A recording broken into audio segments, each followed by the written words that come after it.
Nu ką, pavasaris. Nors važinėjau visą žiemą, Airija leidžia, vis tiek kažkas pasikeičia. Užtenka kelių laipsnių daugiau nei vakar ir jau jauti saulės spindulius per odinę striukę į nugarą. Kelias sausas, nebesitaško ant kerzų. Vėjas nemikandžiasi, o tiesiog lydi. Ir tas jausmas ant moco kitoks. Aišku, dar bus ir lietaus, ir šalnų. Čia Airija, niekas per anksti neatsipalaiduoja.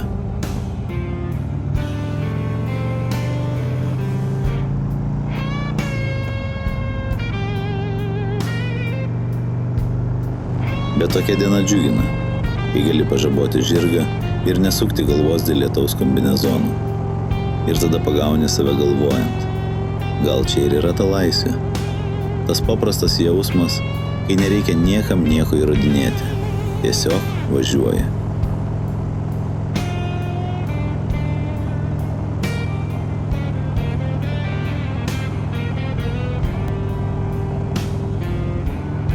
Nors juokingiausia, kad iš šono daug kam atrodo kitaip. Kartais atrodo, kad kiekvienas žiūri į tave kaip į idiotą, jei nešioji marškinėlius su užrašu Born free, live free.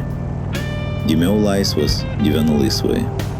Toks, žinai, stereotipinis veikėjas, motociklas, oda, užrašai apie laisvę. Lyg bandytum kažką įrodyti. Ir gal iš šono taip ir atrodo. Kažkoks vidurio amžiaus maištas arba pabėgimas nuo realybės. Ypač kai važiuoji per mažą miestelį ir jauti to žvilgsnius. Ne piktus, bet vertinančius.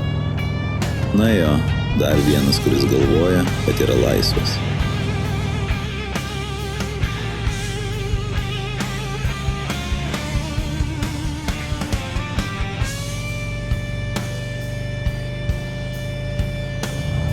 Bet juokingiausia, kad pats taip galvodavau anksčiau. Rimtai, čia tipo laisvė. O tada atsisėdi, išvažiuoji ir supranti, kad tas užrašas ne apie kitus. Jis apie momentą, kai važiuoji sausų keliu, į saulę šildo nugarą, kai niekam nereikia aiškinti, kur ir kodėl važiuoji.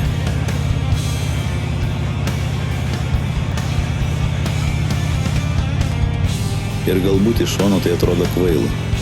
Bet yra dalykų, kurių neįmanoma paaiškinti tiems, kurie jų nejaučia. Gimiau laisvas.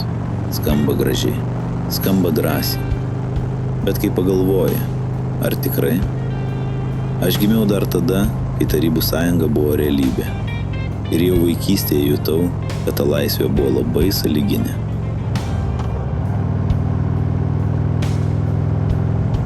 Pamenu, pradinėse klasėse mokytoja paprašė ant anoniminio lapelio parašyti, kas su tėvais eina į bažnyčią.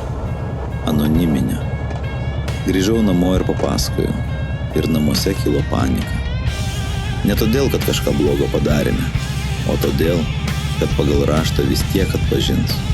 Nesvarbu, kad be vardo.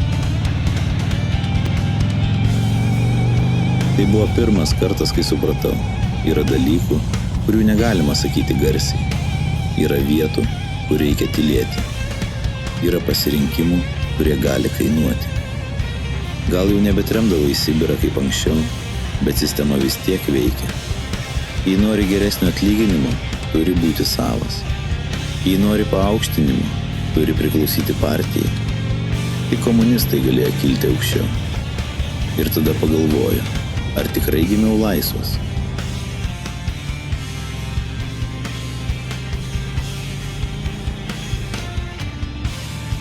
Popieriuje taip, gyvenime nelabai.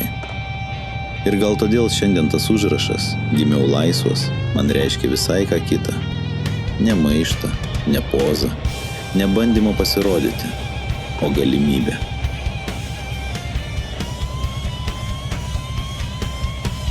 Galimybė važiuoti kur noriu, kalbėti ką noriu, rengtis kaip noriu. Ir niekas neberašo ataskaitų. Niekas nerenka lapelių. Niekas netikrina tavo rašto, kad įsitikintų, ar galvoji teisingai. Keistas jausmas, kai supranti, kad laisvė tai ne šūkis, tai tylus faktas, kuris kažkada nebuvo savaime suprantamas.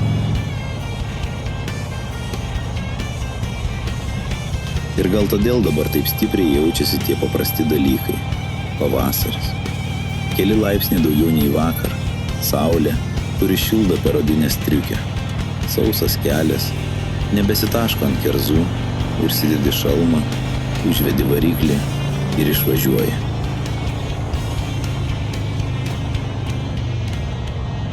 Ne todėl, kad bėgi, o todėl, kad gali. Ir tas momentas, kai riedi vingiuotų kelių kažkur čia, Airijoje, tarp žalių laukų ir akmeninių sienų, jis turi daugiau svorio.